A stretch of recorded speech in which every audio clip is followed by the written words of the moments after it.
Inilunsad ng Presidential Task Force on Media Security ang Media Security Vanguards. Target nito na makamit ang zero casualty sa mga miyembro ng media, lalo na ngayong panahon ng eleksyon. Si Denise Osorio sa detalye.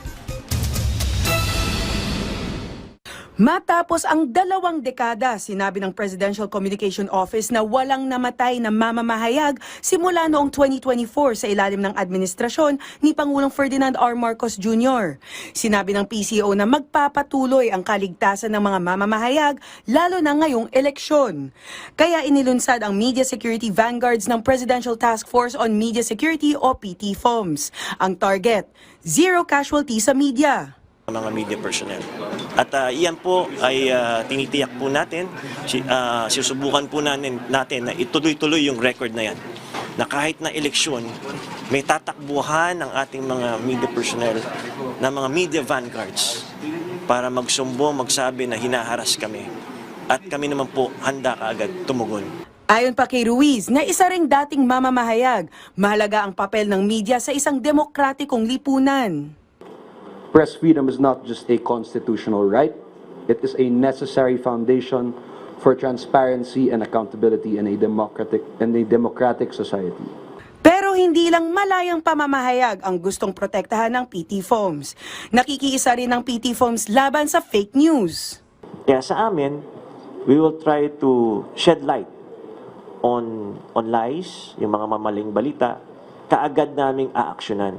We're trying to come up with a framework na katulad din nito na kasama ang NBI, kasama ang PCO, na magkaroon ng kasama yung mga platforms, na magkaroon kami ng operational framework. How to take down right away yung mga fake news, especially if it concerns national security. Git naman ng National Union of Journalists of the Philippines, hindi na dapat pagbanggain pa ang mga journalist at mga content creators dahil mayroon din silang karapatang magpahayag.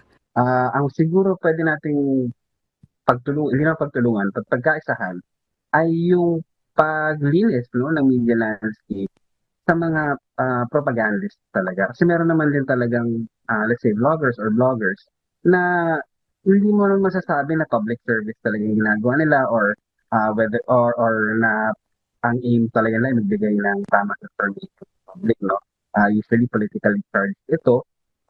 At makikita mo naman, no, may iba dyan na naglalabas talaga ng mali information. Sinabi ng PT-FOMS na i-report sa kanilang tanggapan ang mga naglalabas ng fake news, lalo na kung ang hinaharas ay mga mamamahayag.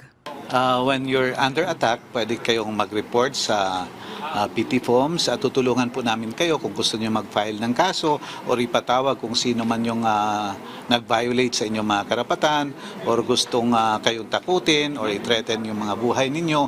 Online man yan or face-to-face or personal, metaverse man yan or real world man yan. Andito lang po kami. Denise Osorio para sa Pambansang TV sa Bagong Pilipinas.